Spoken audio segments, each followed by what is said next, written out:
Vamos então para mais um correspondente médico, Dr. Fernando Gomes, mais um dia juntos. Mais um dia juntos e vamos trabalhar. E junto da sua participação também, hein? Hashtag correspondente médico, vai lá no Twitter, deixa sua dúvida, sua pergunta, que a gente adora recebê-la. A gente começa o quadro de hoje com um destaque do site cnnbrasil.com.br, vai aparecer aqui para você com uma baita notícia, viu? Tomara que no futuro a gente veja isso na prática, no dia a dia, no nosso mundo real. 2 farmacêuticas americanas anunciaram a criação de um remédio que promete reduzir em até 85% os casos de internações por causa da Covid-19. As companhias vão pedir à agência reguladora uma autorização para uso emergencial no país. O anúncio também diz que o produto é eficaz contra as variantes do coronavírus. Doutor, como funciona esse remédio? O que exatamente ele faz a ponto de diminuir, então, o número de internações? Elisa, bom, primeira coisa, né? A notícia realmente é muito favorável, né? E promete aí 85% de eficácia, principalmente relacionado com os casos graves, diminuindo a internação e principalmente, né, protegendo contra o óbito.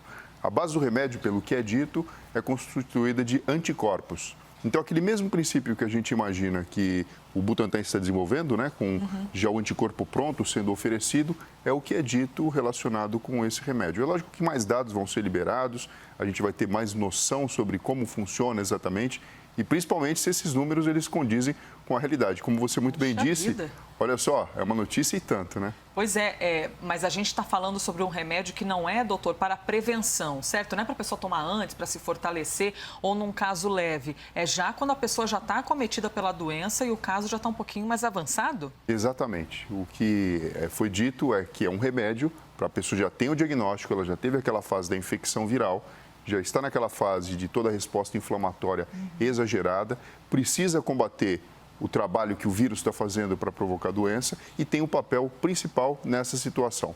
Então, quando a gente olha todo o arsenal, né, de coisas que nós temos hoje em dia para combater o vírus, então, a questão do nosso comportamento, que a gente sempre fala, a questão da vacina, a questão de alguns medicamentos que têm um momento certo de serem utilizados, como anticoagulantes, como o próprio corticoide, esse aqui vem para, enfim, compor o quadro, né? E nos dá uma esperança a mais de controle dessa situação. Muito bom. Se você quiser ver essa reportagem completa, entre cnnbrasil.com.br. Aliás, a editoria de saúde está cheia de informações também a respeito de Covid e de outras informações. Ainda falando sobre Covid-19, mas agora nós vamos voltar os nossos olhos, a nossa atenção para os mais novos, os pequeninos.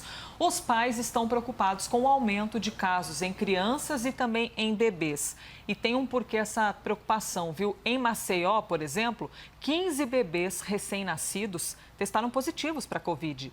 Por causa disso, a unidade suspendeu a visita dos pais por pelo menos 10 dias. E, além disso, a unidade decidiu também suspender a permanência das mães e dos acompanhantes na UTI neonatal. Em nota, a instituição informou que aumentou de 5 para 10 os leitos para atender bebês infectados pela Covid. No Rio de Janeiro, em Campos dos Goitacazes, 7 bebês de 2 a 9 meses estão internados com Covid. Antes da gente falar mais sobre isso, a gente vai ouvir a palavra de um pediatra. É importante a gente ouvir um pediatra falando para os pais para acalmar um pouco. Algumas notícias saem e acabam assustando muito os pais. Mas é importante de dizer que o vírus não mudou de característica na faixa etária infantil, nem nos recém-nascidos. Você aumenta o número de casos na população, na faixa etária adulta, é natural que você tenha mais criança contaminada. Mas a taxa de óbito continua baixa, 0,6%. A taxa de complicação continua muito baixa. A taxa de internação continua relativamente menor em crianças do que nos adultos. Mesmo na população de recém-nascidos, a maior parte dos bebês costumam ser assintomáticos, não precisam de internação. Quando tem sintomas, são sintomas leves, como febre, mal-estar, diminuição do apetite, diarreia. Então, nesse caso da maternidade, o que aconteceu, provavelmente algum adulto não seguiu o protocolo adequado, entrou e contaminou outros pais e outras crianças. Ou então, nesses 7 casos de bebês da UTI, provavelmente uma síndrome de desconforto respiratório, né? Mas não necessariamente associado a uma piora do vírus, mas sim aumento do número de casos. Muito bem, palavras de Paulo Teles, pediatra. Bom, o mais importante que eu quero ficar com isso na minha cabeça é o que o pediatra disse, de que ainda assim o risco para os bebês é baixíssimo, mas como aumentou o número de casos para toda a população, os bebês, os pequenos, também são acometidos por esse aumento. É mais ou menos por aí, doutor? É mais ou menos o seguinte, quando a gente fala 1% da população é acometida por tal doença, a partir do momento que eu tenho pelo menos 100 indivíduos, eu consigo ver um caso. Então, conforme a gente tem um maior número de casos, é natural que isso também reflita na presença de casos na faixa etária pediátrica. A notícia, acho que mais importante, ou a comunicação mais importante que está sendo feita aqui, é que os casos não são mais graves por conta disso e não houve mudança do padrão do próprio quadro clínico, o que faz com que a gente fique, de certa forma, tranquilos, simplesmente entendendo que, frente à realidade que a gente está vivendo, com um número maior de casos, é natural que isso viesse a acontecer. Agora, é lógico, né? É bem difícil, imagina um bebezinho acabou de nascer e os pais logo de cara não podem visitar, mas enfim, é para um bem maior, tem profissionais que estão cuidando desses bebês, vai dar tudo certo, mas realmente demanda uma atenção e um cuidado diferenciado. Mesmo porque, quando a gente está falando de um adulto que consegue de alguma forma se proteger para evitar, por exemplo, tossir ou espirrar e, enfim, colocar aí suas gotículas em suspensão, o bebezinho não consegue, né, Elisa? Então, infelizmente, acaba funcionando como um transmissor, né? Se ele está infectado pelo coronavírus, de uma forma muitas vezes até passiva pelo seu comportamento, que requer um olhar diferenciado. E muitas vezes essas medidas restritivas, que são chatas, elas são importantes para que o controle da situação naquele local possa acontecer. Nós já exibimos aqui, inclusive, nenéns que nasceram já com os anticorpos da Covid-19, né? Que a gestante se infectou por algum motivo, inclusive de maneira assintomática, e percebeu que o bebê, quando nasceu, já estava com anticorpos. São dois cenários diferentes, né, doutor? Assim como também os bebês lactentes que nasceram e as mães que contraem o coronavírus ficam na dúvida, né? Devo amamentar ou não deve? Sim. E a resposta, sim, deve amamentar. A gente sabe que o leite materno ele é muito importante. Além de servir com base de todos os nutrientes que o bebê precisa, ele também leva anticorpos para a constituição da imunidade do bebê. Então, a orientação é: a mamãe coloca a máscara e continua dando carinho para o seu filho.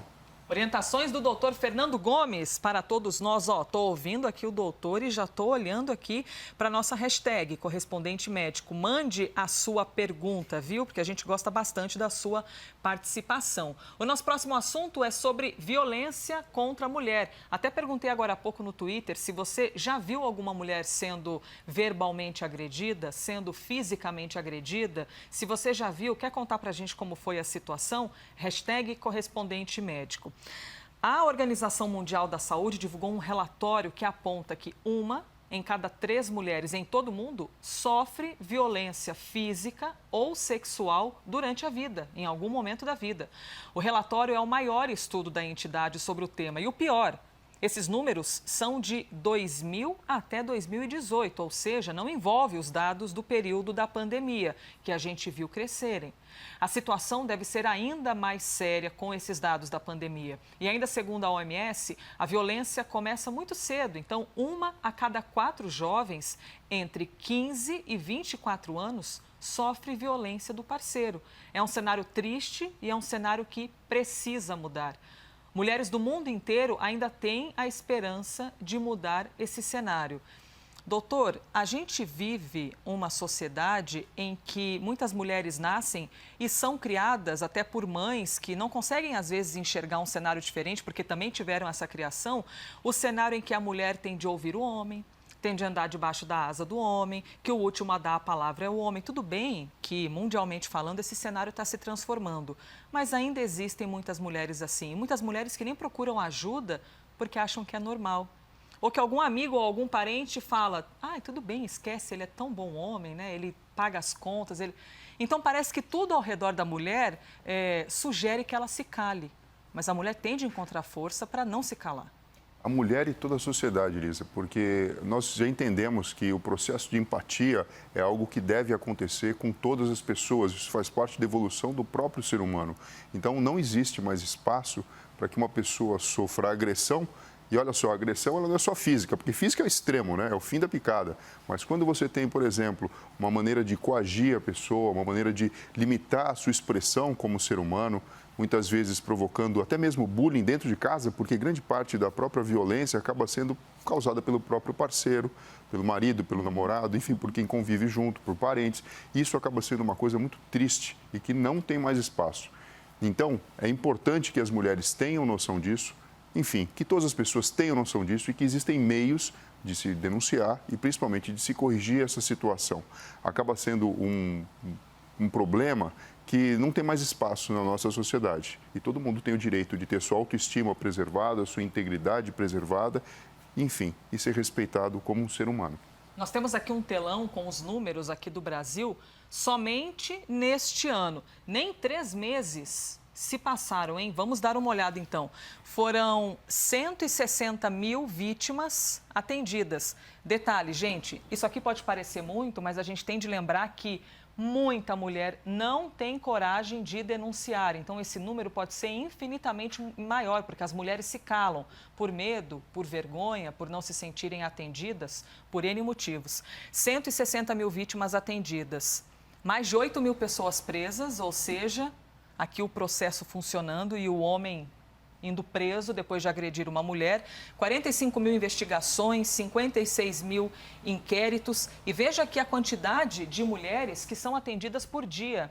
2.424 vítimas atendidas por dia. Aliás, é por hora ou por dia? Isso, por dia. Ou seja, mais de 100 mulheres vítimas atendidas por hora. Doutor, quando uma mulher sofre violência, como o senhor disse, seja física, emocional, no trabalho ou dentro de casa, muitas vezes ela tem vergonha de falar para o outro, porque a mulher fica com a sensação de, nossa, que burra que eu sou, né?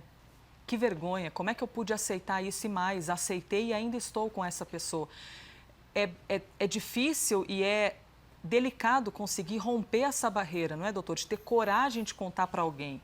Sim, a gente pode imaginar o seguinte, Lisa, a longo prazo, com todo esse processo de conscientização, que é o que a gente está vendo, ele vai mudar. A sociedade ela vai evoluir como um todo, não só aqui no nosso país, como ao redor do mundo. É só a gente olhar para trás, há um pouco mais de 100 anos, a escravidão era algo que era lícito. E a gente percebe que a humanidade evolui a passos largos.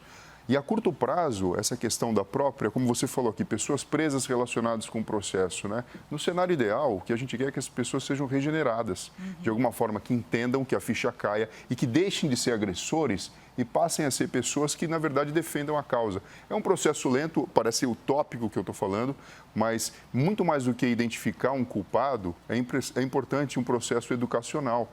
Porque essa pessoa, na verdade, ela tem alguma questão que precisa ser resolvida no seu processo de entendimento de como deve ser a relação humana.